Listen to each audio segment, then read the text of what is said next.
Back to Zelda. It's night, and Banani, as usual, back from work, is doing one of his experiments. This time with an alarm clock. Banani. Basically, by removing this resistor and increasing the current, we can accelerate the processor's clock almost to the speed of light. Once the modifications are done, Banani pulls a big lever connected to a generator.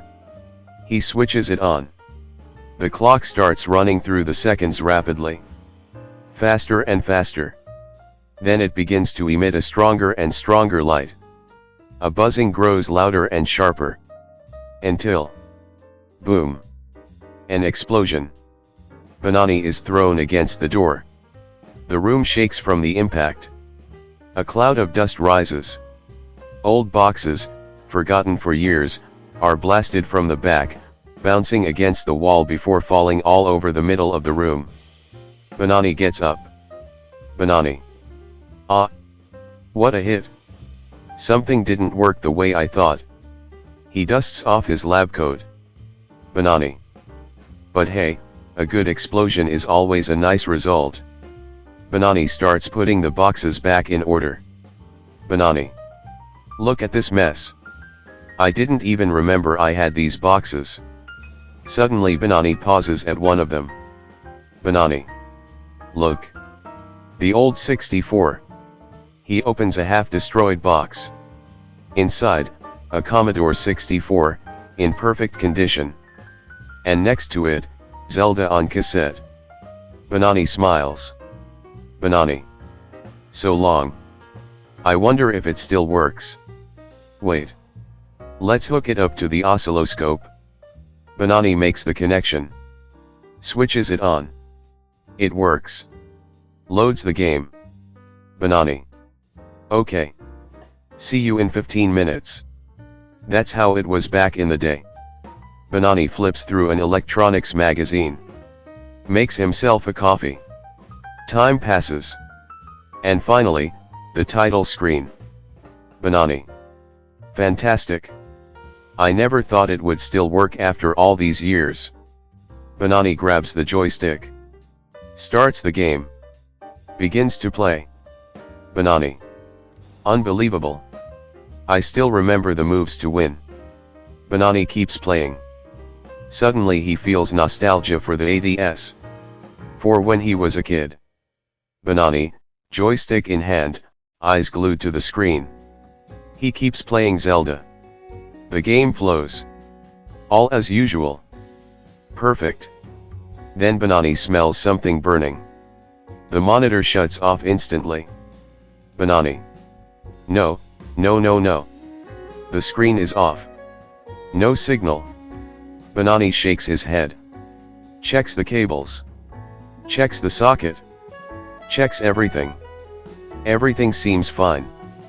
But it doesn't work. Banani. Darn it. Must be a burnt out part. It can't, not now. Banani opens the 64. Finds the burnt piece. Writes down the code. Looks it up online. Nothing. Banani. Oh, no. No online store has it. Not even the second-hand ones. He finds a forum. Banani. Here we go.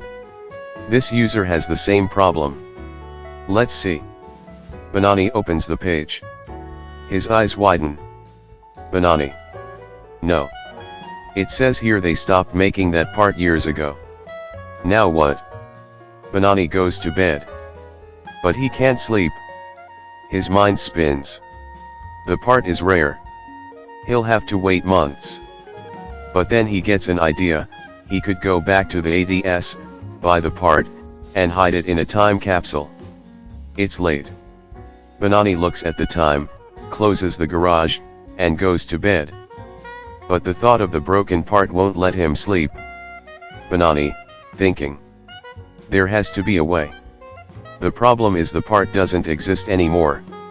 Maybe if I check the forum every day, someone will show up. But how? They must have used up all the remaining stock. Still, maybe someone like me might find an old box somewhere. Let's be honest, the chances are slim. Ah, if only it had broken 2 years ago. Back then it was still possible to find. Even though it was already tough.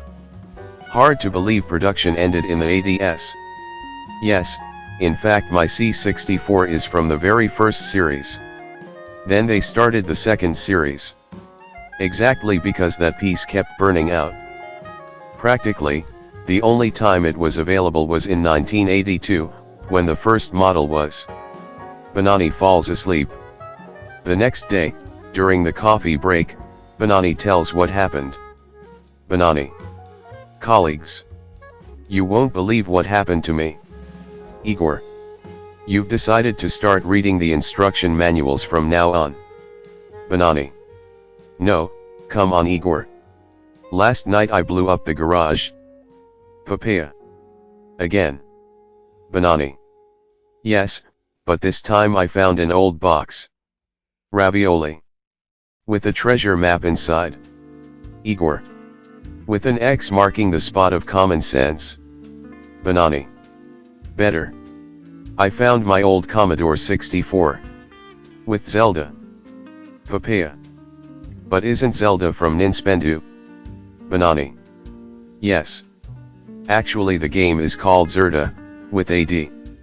It's a clone. Ravioli. The 64. I had one too, then I gave it to my nephew. Papaya. Zelda. I used to beat that game in an hour. Banani. Me too, but while I was playing, the computer broke. A part burned out. Papaya. So, goodbye 64. Banani. Not exactly. It's just one part. But they don't make it anymore. Papaya. Did you try online? Banani. Yes. But production ended in 1982. When they started making the new model, without that part. Papaya. Too bad. At least you've got good memories. Anyway, today we have emulators. You can play on PC and phone. Banani. But it's not the same. Don't you get it? Afternoons after school, the tape deck taking half an hour to load a game. Papaya. Yeah, I know what you mean. Sometimes I get nostalgic too. Banani. But last night I had an idea. All I need is to go back in time, to 1982. Buy the part, bury it in a time capsule in my parents' yard. Then I come back to the future and dig it up. Papaya. That's the craziest idea I've ever heard, just to get a spare part. Banani. It may be crazy, but it'll work. And I know exactly how. Igor. Hey, Banani. I've got an even more brilliant idea. Instead of going back to 1982 to buy the part, why don't you just buy another? Papaya covers Igor's mouth before he can finish. Igor. But. Papaya. SHHH. Ravioli. When I was little, I used to play on the computer every afternoon. My friend Paride always came over to my place. One day I found out he had stolen a big gem from me. I searched for months in every corner of my house, but another friend, Lamberto, told me, haven't you figured it out? Paride stole it. He only comes to your house because you've got toys and the computer. So I made a test. The next time Paride came up, I told him, the computer's broken. 5 minutes later, he left. But then my Tiger Man toy car went missing too. It wasn't actually Tiger Man, but it looked like him. Do you remember the Tiger Man cartoon? Anyway, in the end he stole that one too. From that day on he never came back to my house, and I'd see him from my balcony, playing at his place with my Tiger Man car even though you couldn't see that far. But I knew it was mine. He'd move it along the windowsill going brum brum. Ravioli looks around, the coffee room is empty. The workday goes on as usual. At some point, Banani steps out of the lab for a moment. Igor. Why didn't you let me finish the joke? I was trying to help him. Papaya. Don't you remember? Tomorrow's his birthday. Ravioli. And now we know the perfect gift. A new Commodore 64, second hand. Igor. Ah, now I get it. End of shift arrives. But Banani still hasn't come back. Ravioli. Hey, where did Banani go? Papaya. No idea. Maybe we'd better find him, before he gets locked inside Nasal again. Igor. I think I might have a clue where we'll find him. Igor leads the others to the particle accelerator hangar. As soon as they open the door, they see Banani with a mad look on his face, hair standing on end, wearing a welder's mask pushed up on his head, showing them a mess of wires and buttons added to the accelerator's console. Banani. Guys. I've modified the boss's particle accelerator. By pressing this button, the quantum flow, connected to that punch clock, will open a black hole right next to the snack machine.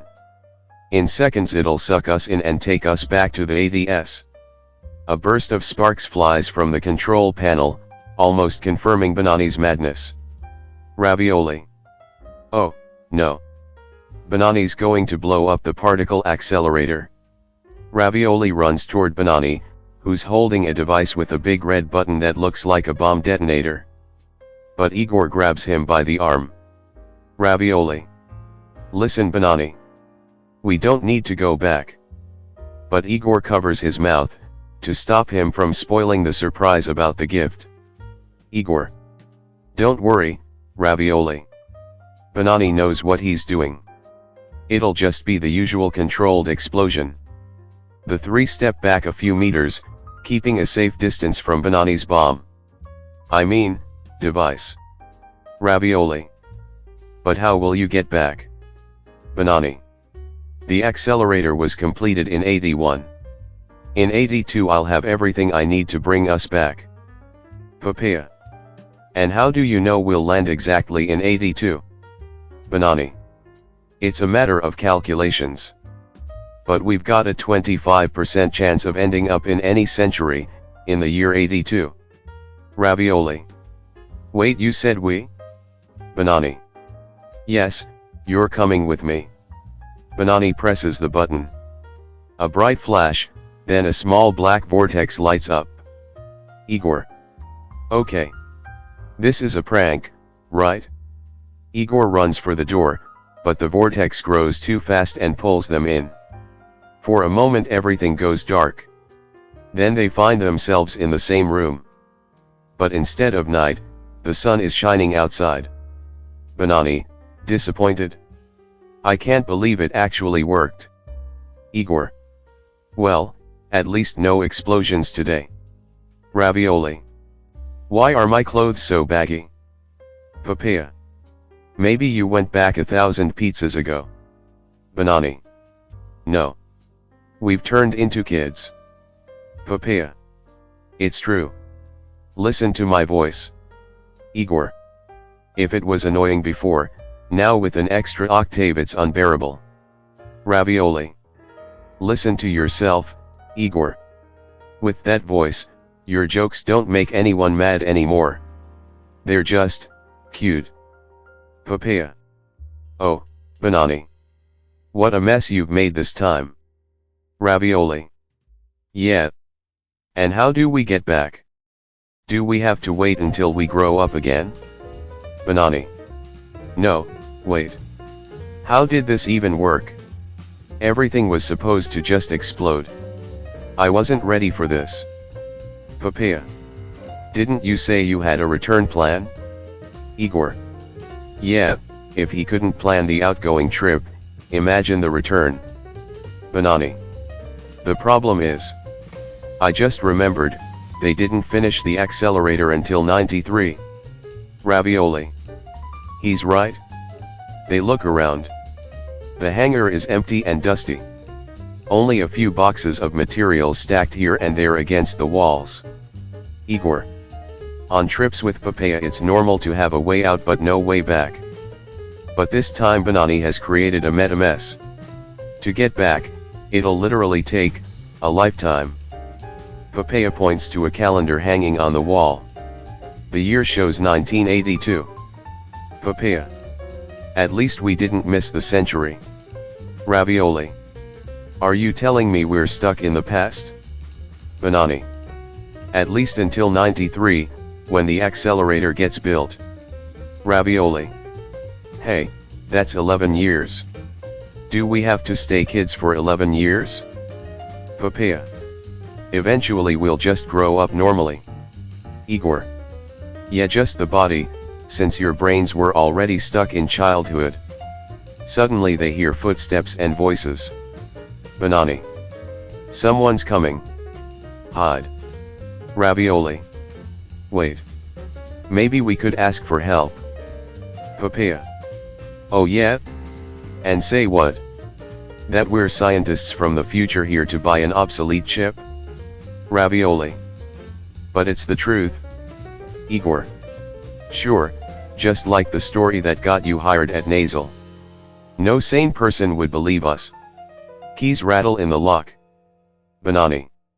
Quick. Hide. The door opens. A group of scientists and technicians walk to the center of the room and start discussing the accelerator project. Banani. Whispering to the others. Look, that's Fotenai. Remember him? Ravioli. Whispering. Yeah, he was head of Nasal the year we started. Retired the year after. The scientists talk in the middle of the room. Papaya. We need to find a way out of here without being noticed. Banani glances at the pile of boxes in the corner. Banani. Guys, I've got an idea. I'll knock over those boxes back there to make a diversion. Papaya. Okay.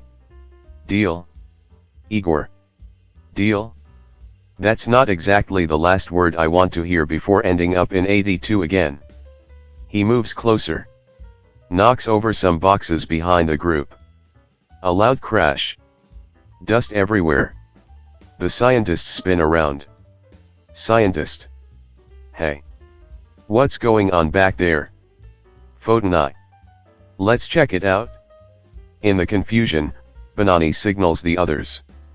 They slip out sideways and sneak through the door. Outside the hangar, a group of researchers are passing by. Banani. We can't let them see us. Papaya spots a door to another building. Papaya. Follow me. I know these buildings like the back of my hand. Igor. That's exactly what worries me. They run through corridors. Locked doors, staircases leading nowhere. Finally, a bigger door. Papaya throws it open. They stop. In front of them the same hangar they started from. Igor. Back to square one? Congratulations. That's a classic Papaya solution. Ravioli. At least we didn't fall into a trapdoor. As he says this, Ravioli falls into an open trapdoor among wires and pipes. Ravioli. Help. Banani. SHHH. Quiet, they'll hear us. Fotenai and his team are still talking.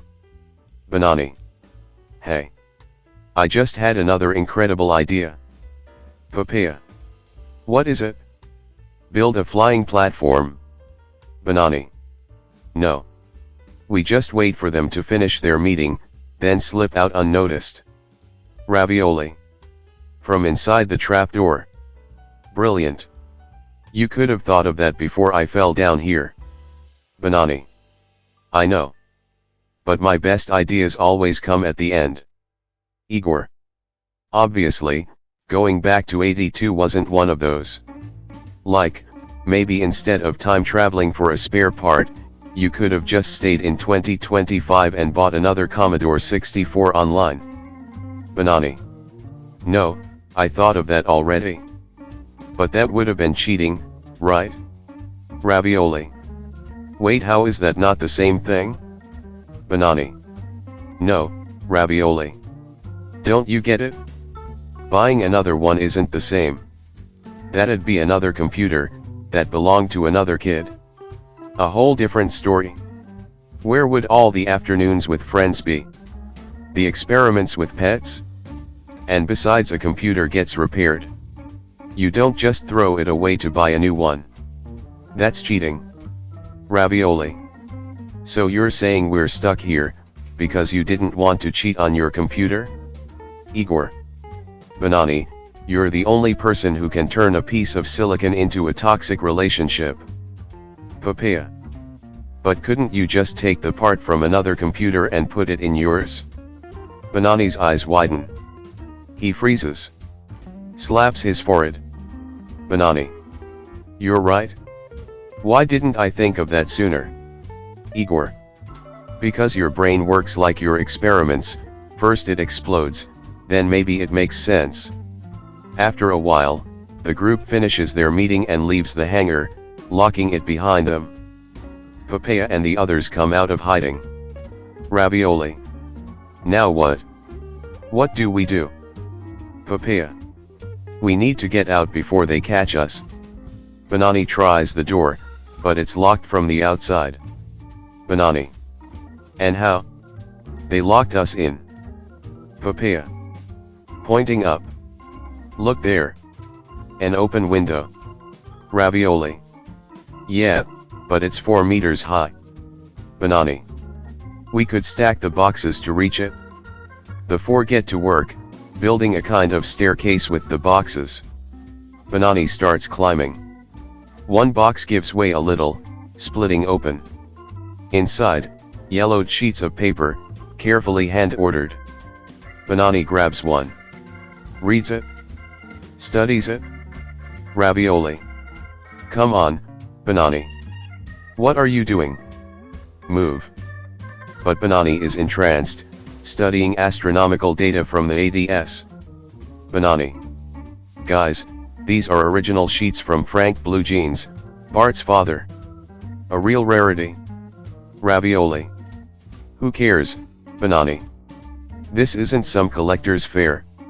Igor. Yeah, that was 40 years ago, in the future. Banani. No, no. Look at the handwriting. It's technical cursive, museum material. Papaya. Banani, stop it.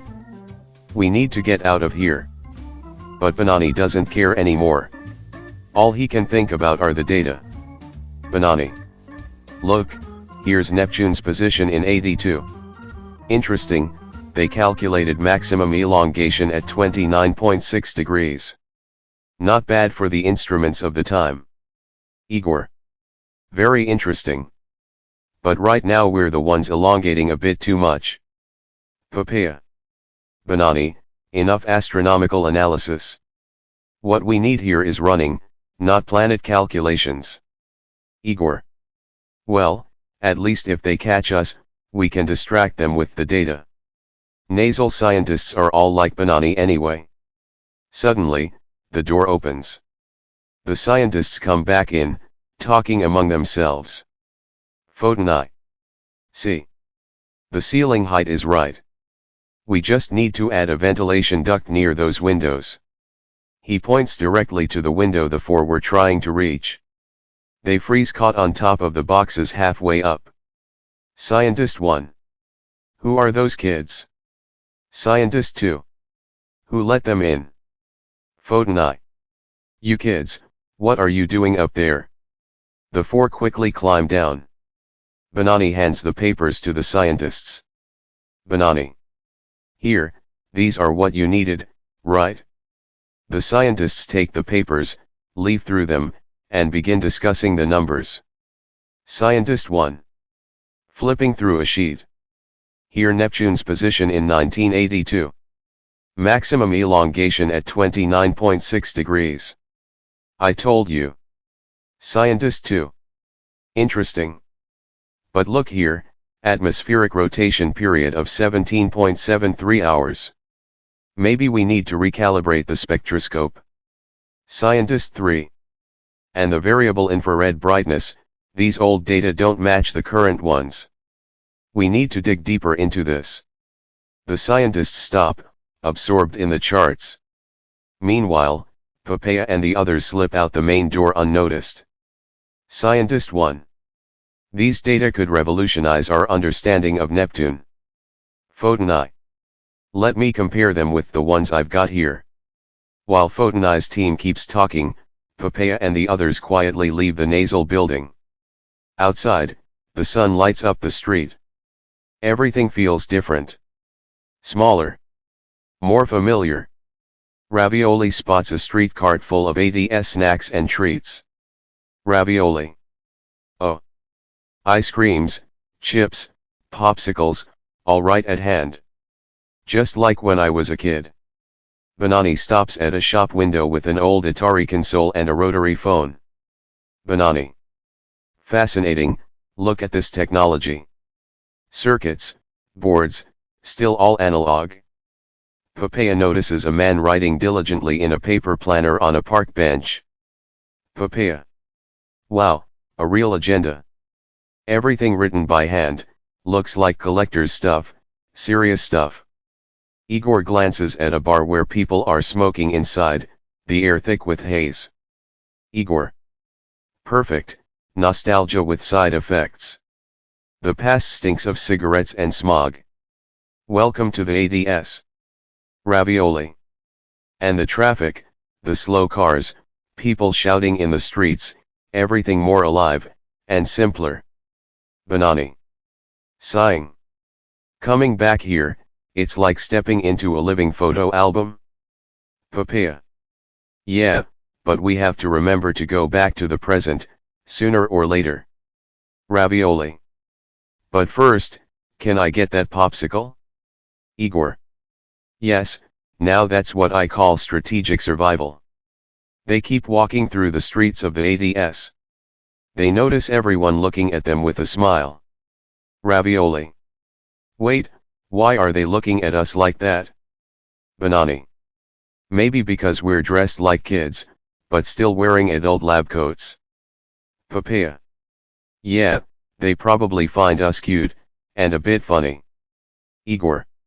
Sarcastic. Perfect. I used to be mocked for my jokes. Now I'm treated like a toddler. Ravioli. I like it, though, makes me feel important. Banani. Well, at least they don't seem suspicious. Papaya. Yes, but we still need to be careful. Being cute won't save us if we mess up. Igor. Let's just say that, between the smiles and the cigarette smoke of the ADS, we're walking the fine line of ridiculous, and I absolutely love this balance. After a while, Ravioli notices an ice cream shop. Ravioli. Ah, I remember this ice cream shop. The ice cream was amazing, but then the owner retired and closed it down. Papaya. Maybe we should keep a low profile. Igor. With these lab coats flapping around us and all the passers-by smiling at us? If our profile goes any lower than this, we'll start digging. Banani. Okay. Go ahead, but don't tell anyone you're a scientist from the future. Ravioli. Okay. Ravioli walks into the shop. Ravioli. Good morning, I'd like an ice cream. Ice cream man. Hi kid. How many flavors do you want, 1 or 2? Ravioli. 10. Ice cream man. Ha ha ha. Seriously. Ravioli. Yes. There's nothing funny about it. Ice cream man. Alright. Let's take a tub then. After all, you need to grow into that lab coat. Ravioli feels offended by the joke but says nothing. The ice cream man starts preparing the tub. Ravioli lists all the flavors he wants. Ice cream man. Okay. That'll be 10,000 lire. Ravioli pulls out 10 euros from his lab coat pocket. Ice cream man. What's this? A joke. Where did you get this banknote? The issue date is 2020. Papaya rushes in. Papaya. Wait. I'll pay. With a card. Ice cream man. With a card? A credit card? Papaya. Yes. Here. The ice cream man takes Papaya's card. Ice cream man. No, kid. This isn't a fancy restaurant. You need real money to pay. Papaya. Ah, I forgot, in the 80s people mostly paid cash. Ice cream man. Why are you saying such weird things? Ravioli. Actually, we're scientists from the future. Banani. No. Why did you tell him? Ice cream man. Ha ha ha. Now I get why you're wearing lab coats. Papaya. What? You believe us? Ice cream man. Of course I do. You're playing time machine. Fun. Ravioli. I'm sorry but I don't have money to pay. Banani. Here we go again. We're getting noticed even in the past. Ice cream man. Oh well, no problem. This time the ice cream's on me. But next time bring money. Ravioli. What, you're not mad? Ice cream man. Mad? At you? You're just a kid. Don't worry. Ravioli. Ah, thank you. Thank you. Banani. I can't believe Ravioli just scored a free ice cream with his chubby cheeks. Igor. At last, Ravioli's found a body that matches his mind. And a new survival strategy. I think he's finally found the past as his new home.